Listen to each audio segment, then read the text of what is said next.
സുന്ദരീസ്. അപ്പോൾ കുറേ പേര് അഫോർഡബിൾ ആയിട്ടുള്ള ഫൗണ്ടേഷൻ ചോദിക്കാറുണ്ട്. പക്ഷേ കൂടുതലും എനിക്ക് അഫോർഡബിൾ ഫൗണ്ടേഷനിൽ എനിക്ക് പറ്റിയ ഷെയ്ഡ് കിട്ടാറില്ല കേട്ടോ. അപ്പം മാഴ്സിൻ്റെ ആണെങ്കിലും ഈവൻ സ്വിസ് ബ്യൂട്ടി ഒക്കെ ഞാൻ കുറേ നോക്കിയിരുന്നു. അപ്പോൾ കിട്ടാത്തതുകൊണ്ടാണ് ഞാൻ റിവ്യൂ ചെയ്യാണ്ട് ഇരുന്നിരുന്നത്. പക്ഷെ ഇപ്പോൾ കുറച്ച് നാളായിട്ട് എനിക്ക് ഇഷ്ടപ്പെട്ട ഒരു ഫൗണ്ടേഷൻ എന്ന് പറയുന്നത് ഈ മാഴ്സിൻ്റെ സീറോ ബ്ലെൻഡ് നമ്പർ 10 ആണ് കേട്ടോ ഷെയ്ഡ്. പൊതുവേ എനിക്ക് ഫൗണ്ടേഷൻ അത്ര ഇഷ്ടമല്ല, പക്ഷെ എന്നാലും ചില പ്രത്യേക സാഹചര്യങ്ങളിൽ ഞാൻ ഉപയോഗിക്കാറുണ്ട്. ഇതിപ്പോൾ ഞാൻ ഫേസിൽ ജസ്റ്റ് മോയ്സ്ചറൈസർ മാത്രമേ ഇട്ടിട്ടുള്ളൂ കേട്ടോ.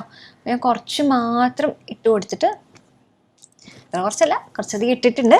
ഈ ഒരു സൈഡ് നമുക്ക് സ്പഞ്ച് വെച്ചിട്ട് തന്നെ ബ്ലെൻഡ് ചെയ്യാം.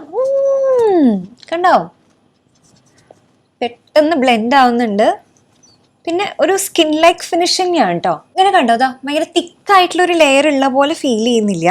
അതാണ് ഞാനൊരു ഫൗണ്ടേഷനിൽ ആദ്യം തന്നെ നോക്കുന്ന ഒരു കാര്യം. ബ്രഷ് വെച്ച് ബ്ലെൻഡ് ചെയ്യുമ്പോൾ കുറച്ചും കൂടി ഒരു കവറേജ് ഉണ്ട് കേട്ടോ. കണ്ടോ, രണ്ട് തരത്തിലും നോക്കുമ്പോൾ ബ്ലെൻഡ് ആയിട്ടുണ്ട് എന്നുള്ളതാണ് അടിപൊളിയായിട്ടുള്ള കാര്യം. ബ്ലാക്ക് മാർക്ക് ഉണ്ടായിരുന്നില്ലേ, അത് കുറേയൊക്കെ ഒന്ന് കവർ ചെയ്തിട്ടുണ്ട് കേട്ടോ. പിന്നെ അണ്ടർ ഐ ഡാർക്ക് സർക്കിൾസും കുറച്ചൊക്കെ കവർ ചെയ്തിട്ടുണ്ട്. കൺസീലറിൻ്റെ അത്ര വർക്ക് ആയില്ലെങ്കിലും ഒരുവിധം സെറ്റാണ്.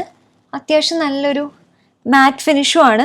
400 രൂപയ്ക്ക് എനിക്ക് തോന്നുന്നു ഇത് നല്ലൊരു ഫൗണ്ടേഷൻ തന്നെയാണ് കേട്ടോ. സോ പ്രോഡക്റ്റ് ഇവിടെ ടാഗ് ചെയ്തിട്ടുണ്ട്.